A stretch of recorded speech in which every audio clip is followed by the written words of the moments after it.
Hello again there, provocateurs. This is part two of my Michael Jackson versus the Chandler family allegations of 1993. If you wasn't able to check out part one of this series, I'm going to leave a link in the description below on this video. You can check that out. But like I said, this is part two. Let's get into it. Evan Chandler in late June of 1993 was feeling like he was left out of the fray. I mean, at this point, he had not seen or really communicated with his son Jordan in weeks. And the communication, everything, he just felt out of the fray. He felt kind of, his ego was hurt and everything. He just felt like, Michael was trying to ignore him at this point.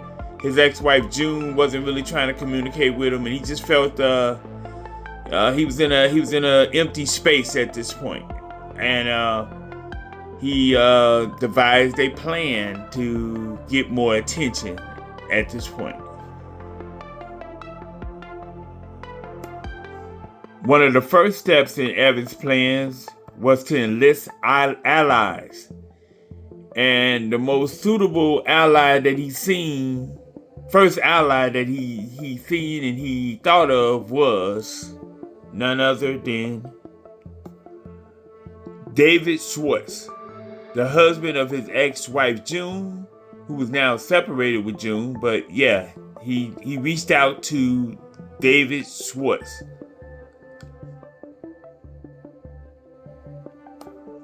Although David and June were separated at this time, they still communicated, mainly because they shared a daughter Lily. They shared a daughter Lily together.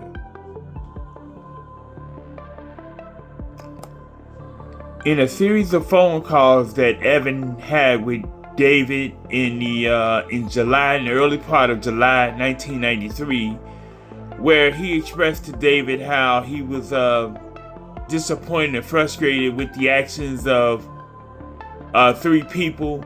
That would have been his ex-wife June, Michael Jackson, and his biological son Jordan, that they wouldn't contact him or they wouldn't respond to him when he tried to reach out to them. He expressed great frustration of this to David, and he said that's all they needed to do was talk to him.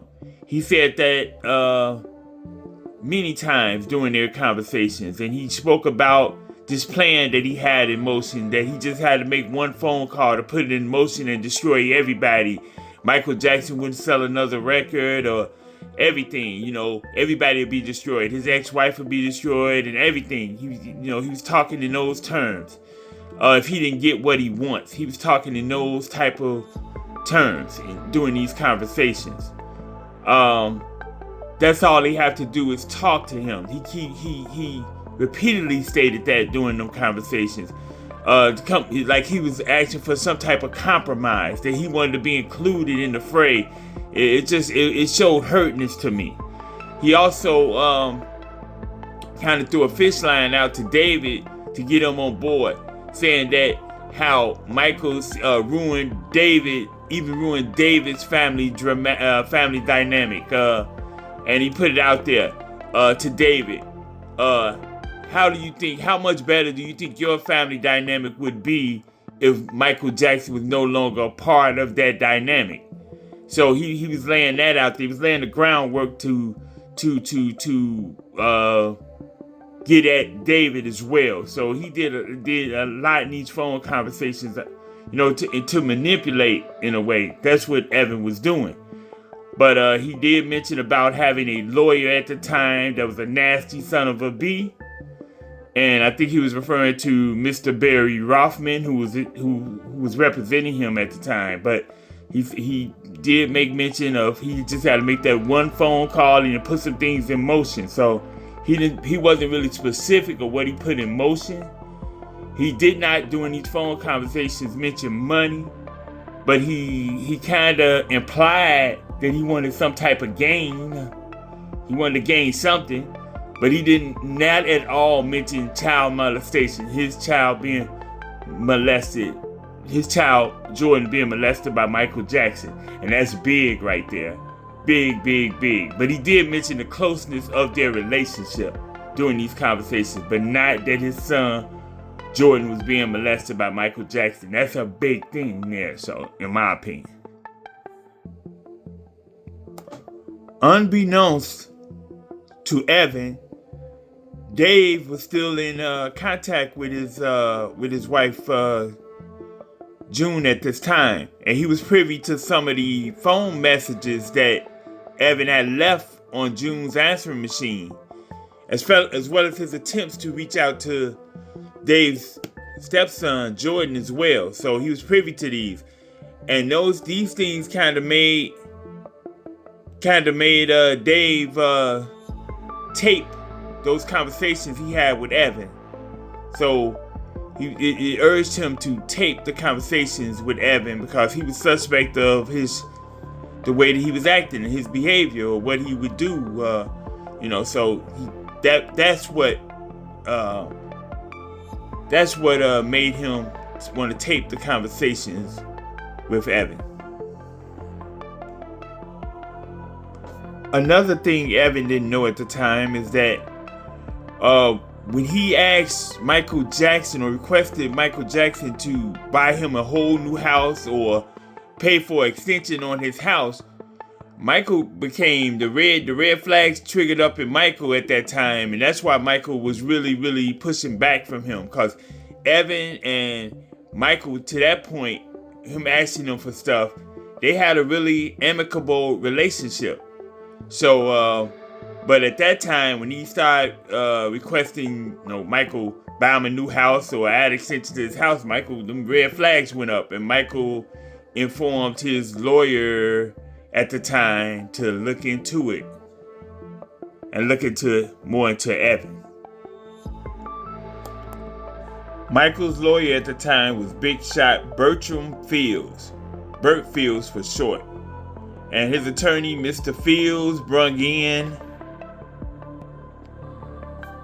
private investigator Anthony Pellicano to basically investigate Evan Chandler a little bit more closely. So David and June, both being suspect of Evan's motives, decided to share the taped conversations that David had with Evan with private investigator Anthony Pellicano. At that point, Mr. Pellicano, doing his due diligence, immediately set up an interview with Jordan Chandler. During the taped interview, Pellicano asked 13-year-old Jordan Chandler, was he inappropriately touched by Michael Jackson, or was there any type of sexual misconduct by Jackson done upon him and everything, and anything, etc., all these things, anything sexual that Michael Jackson had did towards him. And he vehemently denied it through and through, that nothing was sexual with Michael Jackson, or Michael Jackson never did anything sexual with him.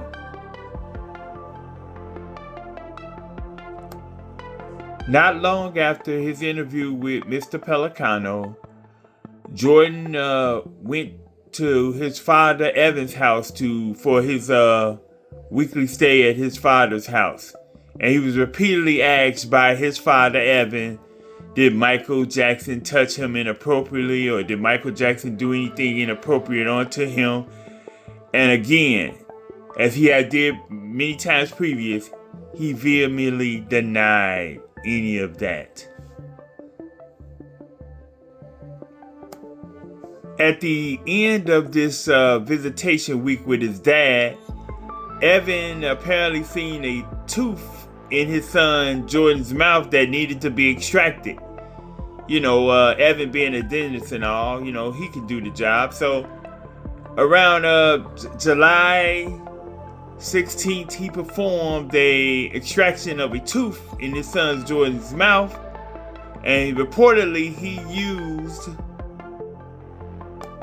sodium amytal as a sedative. And reportedly, sodium amytal is it makes a patient highly susceptible to fake memory and false suggestions. So, yeah. After the successful extraction of Jordan's tooth, for some strange reason, Evan asked him a question while Jordan was still sedated. Has Michael Jackson ever touched your penis? And to that, Jordan reportedly said a meek yes. Here's my question. Whether sodium amytal was used or not, Jordan was obviously sedated to get the tooth extracted. Why would Dad Evan find this a great time to press his son about was he touched inappropriate by Michael Jackson? That's what I want to know. Why would Evan find this appropriate time to pose that question and press his son about that issue at this time when his son is obviously sedated? You know, that's something that I wrestle with. What was going on there? But apparently, during this quote unquote confession by Jordan, he only said like yes to the pointed question that his dad Evan asked, and they really didn't go into details other than that. That was just basically it. He asked him, did Michael Jackson ever touch his penis? And Jordan meekly said yes, and Evan basically left it at that. Another odd thing about this is that attorney Barry Rothman, who represented Evan at that time, 2 days prior, went to a psychiatrist in the LA area and gave him a hypothetical scenario to induce that psychiatrist to basically give him a report based on his hypothetical scenario. Mind you, this psychiatrist never interviewed Jordan, never interviewed Michael Jackson, and never really interviewed anybody associated with these allegations. But attorney Barry Rothman wanted this psychiatrist to give him a report based on a hypothetical scenario that he gave him. And this is about 2 days prior to Jordan, quote unquote, confessing that Michael Jackson had touched him in an inappropriate way under sedation from a tooth being pulled. That's questionable at best. In and around August the 4th, 1993, a meeting at a California hotel between Evan, or this is Jordan here, Jordan, Evan, Michael, and private investigator Anthony Pellicano took place, where Anthony Pellicano said that when Evan walked in the room for the meeting at the hotel, he tried to exchange pleasantries with Michael Jackson at the time. And basically, it's kind of unclear what the meeting was totally about, but it looked like it was that Evan was kind of implying that he was accusing Michael Jackson of doing something improper to his son, because he allegedly pulled out the 2-page report from that psychiatrist that his attorney Barry Rothman went to with that hypothetical scenario. He pulled it out of his pocket and kind of flashed it around, kind of recited some of the parts of that report to Michael and his private investigator Anthony Pellicano at that hotel room. And it looked like he was insinuating that he was going to take this a little further So he left that implication out there. And as Evan was leaving the hotel room at the end of that meeting, he allegedly pointed at Michael and said, "I'm gonna ruin you." So, yeah. Later that same day, Mr. Anthony Pellicano met with Evan Chandler's attorney, Barry Rothman, at Barry Rothman's office, where Mr. Rothman allegedly requested for his client, Evan Chandler, a $20 million amount to not go to the public on his claims.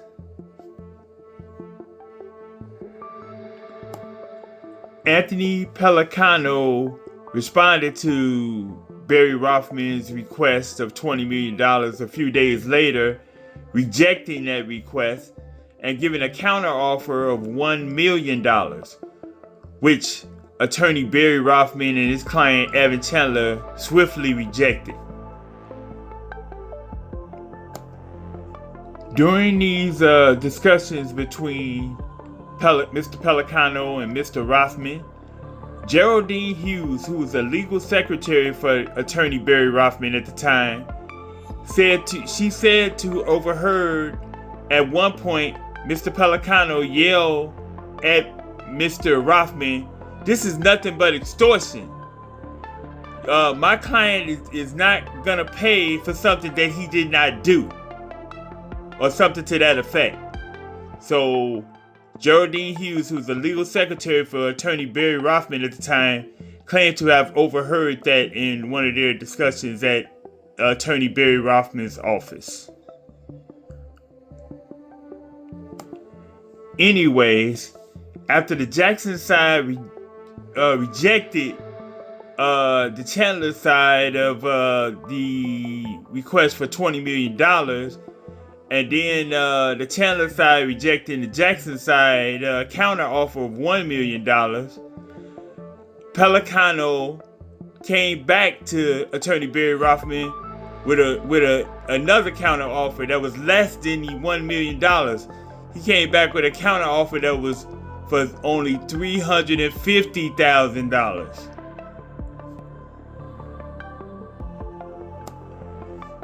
Of course, Evan Chandler and his attorney Barry Rothman rejected this offer of $350,000.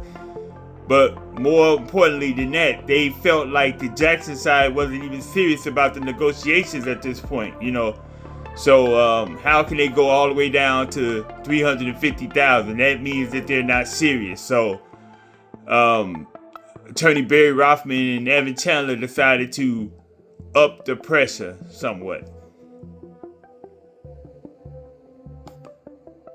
At this point, legal secretary Geraldine Hughes said she noticed Evan and Jordan Chandler making a lot more visits to her attorney Barry Rothman's office.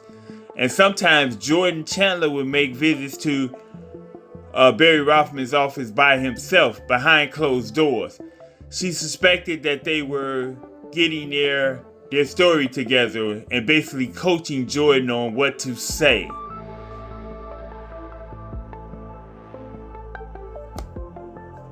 In the middle of August 1993, Michael left the country and traveled to Asia to continue his Dangerous World Tour, the third leg of his Dangerous World Tour, in mid-August 1993.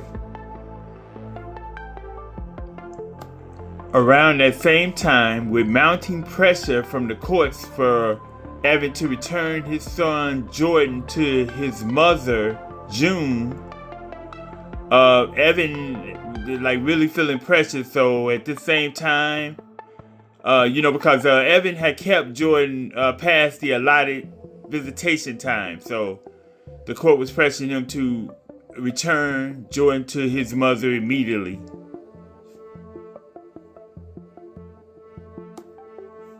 Interestingly, Evan never mentioned his suspicions of Michael Jackson having inappropriate relations with his son while being in a custody battle, actively being in a custody battle with his ex-wife June. That makes no sense to me at all, because that seems like, from his point of view, that would be valid grounds for him to keep custody of their son. But he never mentioned his suspicions about Michael Jackson allegedly having an improper relationship with their son. So that's big. That is a big point there. And that's a big point that people seem to not pay attention to. But I digress. Before returning his son Jordan to his mother, Evan had one more trick up his sleeve. That was to get that was for Evan to get his son Jordan to a psychiatrist so he can spill the beans, so to speak.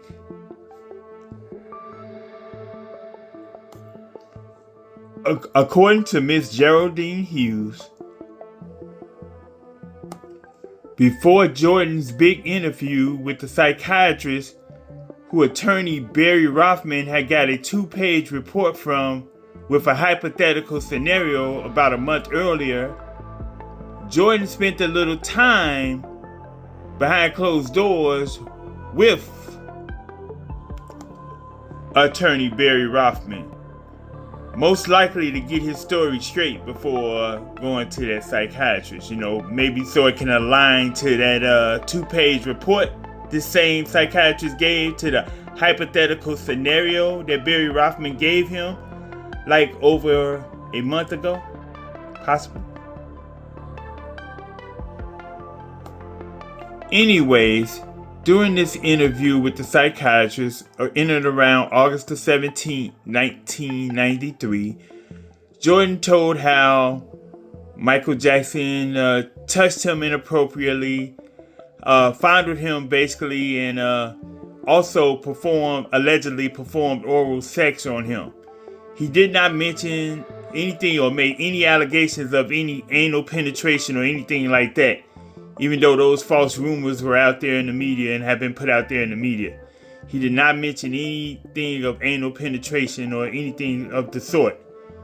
I'm believing because, that could be medically checked on. That's what I'm believing. So that is in my opinion, that's why that wasn't mentioned. But yeah, I digress. The psychiatrist, by law, is required to report any allegations or suspicions of child sexual abuse or child abuse to the Department of Children and Family Services, which this psychiatrist did.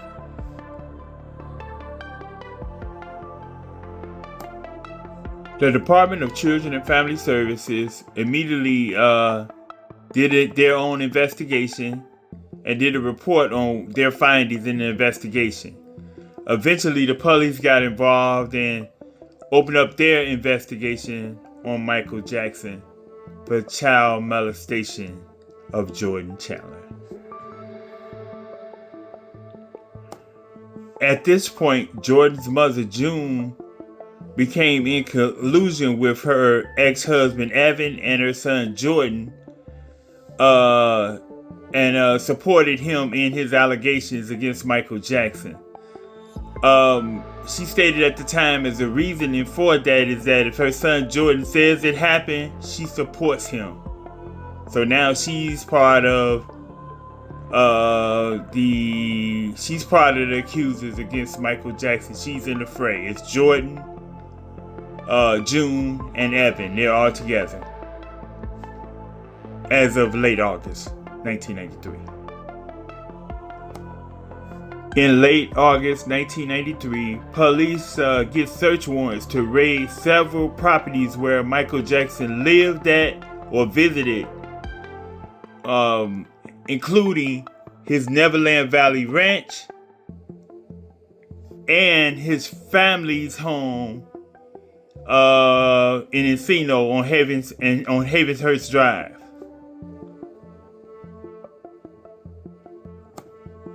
With a criminal investigation in full effect, Michael Jackson brung a famed criminal defense attorney, Howard Weissman, onto the team to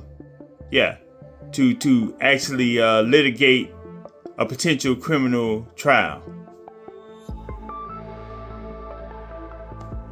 The Chandlers hired famous attorney Gloria Allred, and after her first press conference being on this case, where she mentioned that young alleged victim Jordan would testify and cooperate fully with criminal prosecutors and the like and everything, and they fully expect a conviction and they want all this on Michael Jackson. She didn't mention anything about no civil or money damages in that press conference, and that is the reason many feel that she was fired almost immediately. She only worked for the Chandlers for approximately 1 day.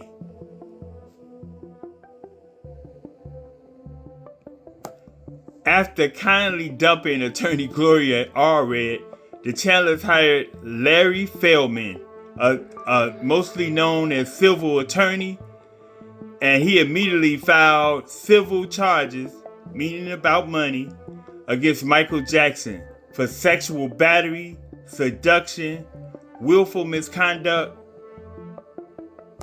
intentional infliction of emotional distress, fraud, and negligence. Before I forget, let me backtrack a little bit. Attorney Barry Rothman quit the case. That's what probably most likely opened it up for Gloria Allred and then attorney Larry Feldman. But attorney Barry Rothman quit the case after Michael Jackson filed an extortion case against attorney Barry Rothman and Evan Chandler. Attorney Barry Rothman quit the case at that point. That was in late August 1993. I just wanted to add that. After attorney Larry Feldman's filings on behalf of his clients, the Chandlers, in September of 1993, legal jargon went on between Mr. Feldman and Michael Jackson attorney Burt Fields for months after. These two attorneys went back and forth with this case on almost everything and anything for about, like I said, about 2 to 3 months. They went back and forth weekly. They had something to go back and forth with each other about, but yes.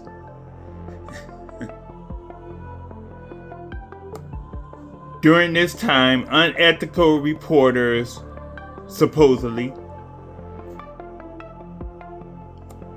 and disgruntled former Michael Jackson employees who were non-credible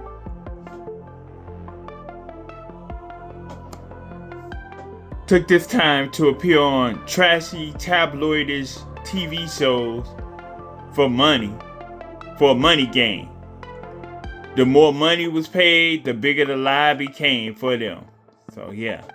So the story itself was taking on a life of its own. The accusations themselves was taking on a life of their own. So yeah, this is what was happening. It was a whirlwind. During this time, Michael Jackson was busy continuing his world tour.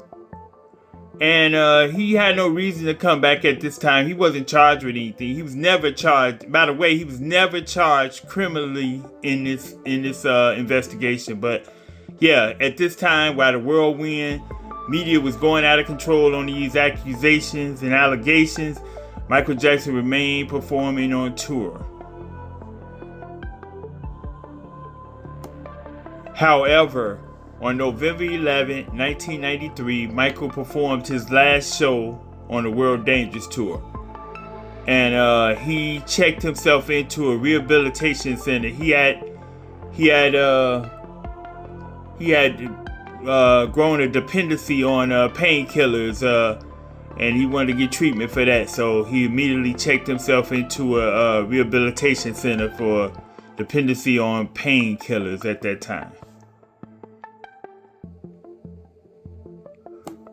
To add a little more context, the rehabilitation center that Michael attended was in London, so he still was not in the United States at this time. So he still remained out of the country.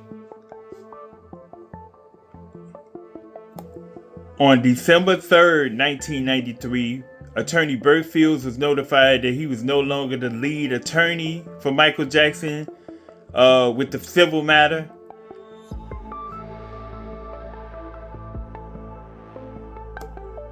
The new lead attorney for the civil matter would be famed attorney Johnny Cochran.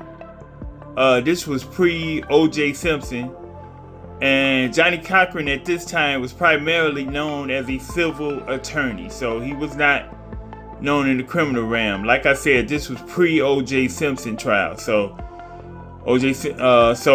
Johnny Cochran was brought in as lead attorney to handle the civil matter, not the criminal matter, the civil matter in this case.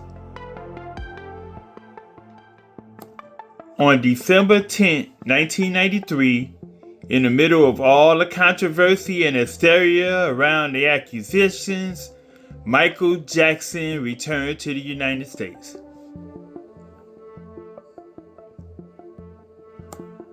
Consequently, attorney Bert Fields, on December 13, 1993, he leaves the case altogether. He leaves the civil case altogether. At the same time, Anthony Pellicano, the private investigator who attorney Bert Fields had brought onto the case, decides to resign from the case as well. On December 20th, 1993, Michael Jackson was questioned by police regarding this matter, and he was subjected to a nude strip search at that time, which produced those infamous photos and the infamous rumors about the photos, the police photos that's still floats around to this day. Allegedly they took pictures of Michael Jackson's nude body from head to toe in that interview on December 20th, 1993. And yes, they interviewed him to the facts of this allegations. And I must add that they had the description of allegedly Michael Jackson's penis from accuser Jordan Chandler at that time when they did that interview and when they required him to submit to that news search. So that's an important note there. On December 22nd, 1993, Michael Jackson appeared in a live interview from his Neverland Valley ranch where he proclaimed his innocence of the charges alleged, and he also confirmed that nude pictures of his entire body was taken by the police in that interview 2 days prior. And he pleaded with everyone to just wait before they make assumptions and about what's going on here. And like I said, he proclaimed his innocence defiantly. He broke in tears at certain parts of this of the speech that he gave, and you just felt his pain at this time. You really felt his pain, and he pleaded with everyone he should be given the opportunity to be innocent until proven guilty. And just be seen. He should be afforded a fair trial, and he just said all these things, and it was just really heartbreaking to see him in that. But yeah. But at this point, I'm finna end the video right here. Finna end part 2 right here. Look for part 3 to come out real soon. Please feel free to like, share, and comment on this video. Also, subscribe to the channel if you haven't already. After subscribing, please click on that little notification bell in order to be notified of any new uploads. Thank you all for your support. I truly appreciate it. And like I said, I'll see you in the next one, part 3 of this series and the final one. But I hope you enjoyed this. And like I said, if you haven't seen part 1, I'm going to leave a link to part 1 of this series in the description below on this video. So check it out. So with that, I am out. Peace! One love. Stay safe.